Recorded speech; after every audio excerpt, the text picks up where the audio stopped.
Sveiki. Pagal vieną iš užklausų papasakosiu trumpai apie halus valgus iš psichosomatikos pusės. Tai kas yra tas halus valgus, jeigu tai paprastai, tai yra, turbūt gerai matosi, kai kojos nykštys, nykščio kaulas išeina į išorę, išlenda tas kauliukas, yra toks uždegiminis procesas, skausmas, kuris yra ir pėdoje, ir pačiam sąnariuke, ir piršte, ir vaikščioti yra sunku, ir galutiniam variante jis iš vis labai stipriai pasistumia, išsisuka, kartais būna, kad šitas kaulas užlipa ant antro piršto, taip, ir reikalinga ir operacija, ir skausmai, ir visa kita.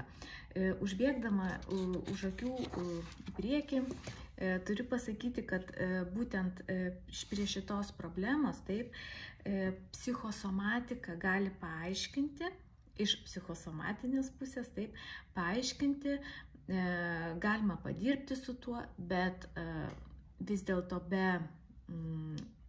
pratimų, be kitokio gydymo, galbūt ateityje reikalingo ir chirurginio gydymo. Jeigu tai jau yra labai pažengę, dėja, šitos problemos greičiausiai neišspręsit. Bet trumpai papasakoti, į ką reikėtų atkreipti dėmesį, esant šiai problemai, ar dar kai jinai tik tai pradeda vystytis ir galbūt kažką gyvenimą pakeisti ir stebėti įdomus gerėjančius procesus. Taip? Tai dabar pirmiausia, jeigu taip trumpai, iš esmės apie pačią pėdą. Kam yra reikalinga pėda ir psichosomatikoje, ką jinai reiškia?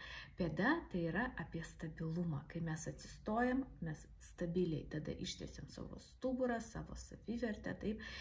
Ir pirštai irgi atliekant tam tikrus dalykus, jie padeda mums stabilizuoti kūną tada, kada to reikia, taip. Ar pasistiepti, ar atsiremti, ar kažkaip pirštukus išskėsti, kad irgi įsikabinti labiau. Taip. Ir už kągi atsakingi tie pirštai? Dažnai manęs klausite, už ką atsakingi. Tai vat, tam, kad suprastumėt visą būtent šios problemos esmę, taip, čia yra normali pėda, taip, o čia jau yra pažeista su halus valgus. Taip. Tai esmė yra kokia? Nykštys tai yra žmogaus ego. Taip. Antras pirštas tai yra apie labai reikšmingą asmenį pačiam žmogui. Taip, tai dažniausiai yra tėvai. Bet kadangi ne visada tėvai augina, tai gali būti ir globėjai, ir kažkoks labai stiprus autoritetas. Taip. Šitas pirštukas tai jau yra toks platesnis ratas, tai yra sesės, broliai, tetos, dėdės, na, galima sakyti trumpai artimiausi giminės. Bevardis pirštas, čia tas pats beje ir ant rankų, bevardis bus susijęs su partnerystė ir mažylis, čia išsiskiria kai kurios traktuotės, tai kai kur yra traktuojama, kad tai yra vaikai, nes tai yra mažylis, taip mažas, prisiglaudęs pirštelis. Arba ta tamsioji šešėlinė žmogaus pusė, jinai yra toliausiai nuo šito ir sakoma, kad manoma, kad per partnerystę žmogus pažįsta savo tuos visus dirgiklius, kabliukus, savo charakterio savybės, kuriam reikia atidirbti. Ir partnerystė mums dažniausiai yra duota tam, sukurta tam, kad mes greičiau ir tikslingiau atidirbtumėme savo minusus. Tai dabar, ką reiškia? Dar kartą pasižiūrėkit, taip, čia yra žmogus. Kai žmogus žino, kur jis eina, koks jo kelias, kai jisai klauso savęs, taip, tai pirštas yra tiesus, užtikrantas, jis atlieka savo darbą, teisingose ryšiuose ir atstume yra nuo tėvų, taip. O kai žmogus turi šitą problemą, psichosomatiškai manoma, kad žmogus išklydo iš savo kelio, ar tai būtų jo kažkokie savivertės klausimai, ar tai būtų dėl šalia esančios, o dažniausiai būna dėl šalia esančio autoritetingo, labai dažnai tėvų, esančios įtakos ir ryšio. Taip. Kartais būna, kad šitas kauliukas ne tik, kad išlenda, bet jisai būna dar ir užlipa. lenkėsi ir būna net užlipa. Tai reiškia, kad žmogus iš vis neturi separacijos nuo to labai labai svarbaus žmogaus. Arba jo yra noras įrodyti tėvams arba tam žmogui, kad aš galiu, aš esu geresnis, aš žinau daugiau, aš daugiau pasiekti galiu ir panašiai. Arba kaip tik yra labai labai maža savivertė, kad aš be šito žmogaus negaliu. Man reikalinga pastoviai jausti jo palaikymą, jo buvimą šalia, galbūt netgi kontrolę, tam, kad aš išgyvenčiau, kažko gyvenime pasiekčiau, kažkur tai nueičiau. Taip? Ir be abejonės tai gali būti labai valdingų, labai hiper saugančių tėvų įtaka, kai jam pasakoma, eisi ten, darysi tą ir žmogus arba, dažniausiai tai yra jau vyresnio amžiaus, bet dabar jau stebima ir paaugliam pakankamai dažnai, tiesiog krypsta žmogus iš savo to keliuko, krypsta ir panašiai. Tai va, ir krypsta tam, nes šito žmogaus galbūt ne visada tai yra tėvai, taip, jeigu yra ant kairės kojos, tai dažniau apie mamą, jeigu ant dešinės apie tėtį. Ir kaip taisyklė, dažniausiai būna ant abiejų kojų, taip. Paprastai, jeigu ir ant vienos būna, tai po kurio laiko ant kitos atsiranda. Va, galima apie tai pagalvoti, taip, arba moteriškosios, vyriškosios giminės atstovai. Tai va, tai esmė yra kokia, kad paprastai žmonės, kurie turi tą halus valgus, jie negali gyventi savo gyvenimo, jie nemoka gyventi savo gyvenimo.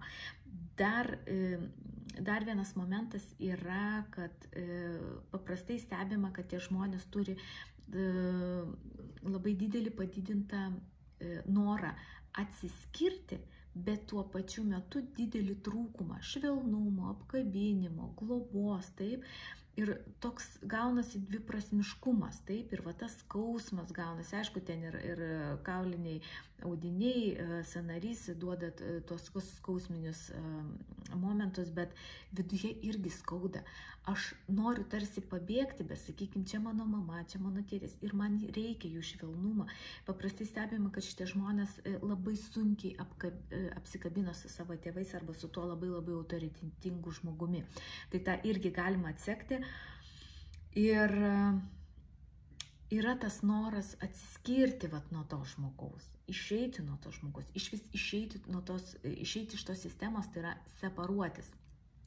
Dar vienas dalykas, į ką reikėtų atkreipti dėmesį, tai dažnai būna žmonės, kurie yra labai kritiški ir savo, ir kitiems, reikalaujantis daug iš kitų. Jie visada žino, kad jeigu va šitas būtų taip nepadaręs, tai pas mane gyvenime šito nebūtų ir panašiai. Plus tai dažnai dubliuojasi su aukos vaidmeniu gyvenime. Tai vėlgi nemokėjimas prisimti atsakomybę už save. Tai yra, jeigu kažkas vyksta ne taip, visi kalti aplinkui, bet ne aš. Tarsi aš nesu šitos sistemos, šito pasaulio dalis, taip.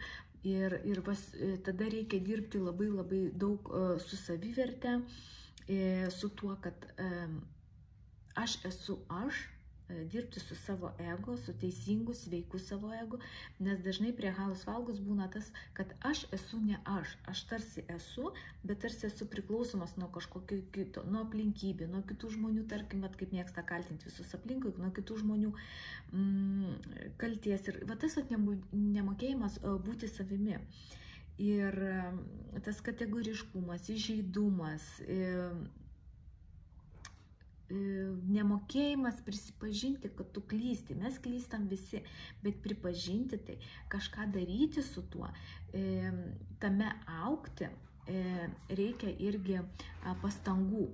Tai štai, tai buvo toks, tikiuosi, informatyvus pasakojimas apie tai, į ką reikėtų atkreipti. Ir jeigu, sakykime, besiformuojantis pas jūs momentas yra todėl, kad bet kas yra psichosomatikos, kaip aš jau ir minėjau kitame įraše, kad viskas, kas yra savivertė, kas yra judamojo atramos aparatas, psichosomatika visada kalbės apie žmogaus vertę savyje.